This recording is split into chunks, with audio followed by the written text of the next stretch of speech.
So it's only been a few weeks since this fight has been announced, a few weeks since you've been in the UFC. How has this fight week been for you so far?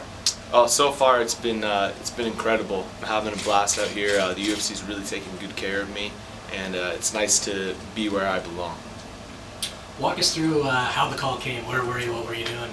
Yeah, so my manager let me know, hey, there might be something coming up, and for some reason we both felt like it. I'm a firm believer in the Most High God, and God told me after my last fight, I was preparing for a Muay Thai tournament.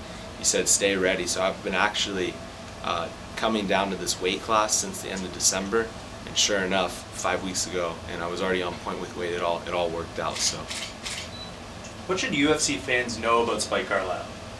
What should they know about Spike Carlyle? Well, I'm the Alpha Ginger. I've been a martial artist my whole life. I think I represent all aspects of the fight game, meaning I don't believe I'm just a martial artist or just a fighter or just an athlete, but I'm the complete manifestation of all of them. You're kind of known for your walkouts, your entertainment. You might not be able to do the same kind of walkout here, so how do you get that personality across to the fans? Yeah, it's tough. I'm talking with the UFC right now, seeing if we can work something out as far as a little headpiece or something like that, but you'll see me grooving no matter what. So we put a Reebok sticker on it, it's all good. Yeah, exactly. Now, I know you said you're on point for the weight, but in terms of taking this fight short notice, I mean, I'm assuming it does change the game plan a little, so how do you kind of approach it? Well, you know, some fighters, they train hard for like an 8-week period, and then they have, you know, their fight or whatever. For me, it's a lifestyle. This is 24/7. I'm pushing myself to the limit almost every day. You know, obviously I have my days to go hard, days not to, but I live this life. So I stay ready. I am ready, and I'm in the best shape ever right now, and I'm ready to put on the best performance ever. So have you focused on just the big finish from Alan Cruz, or what other techniques have you noticed from him?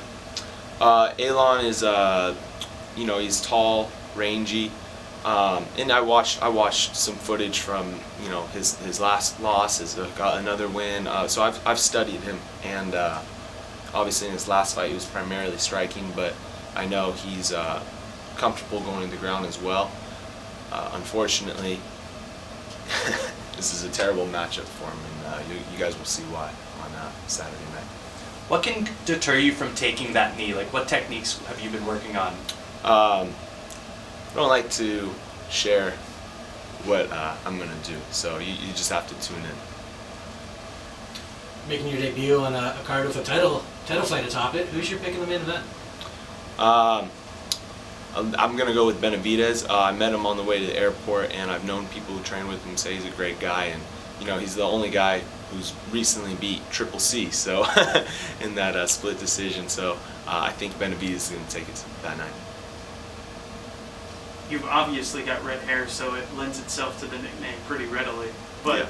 Is there any kind of story behind that, about how you got that? Yeah, so in high school, I had another friend who was a ginger as well. We played football and we wrestled together, and I won't say what competition we had, but we had a competition for the name, and I won it. So now I'm the Alpha Ginger.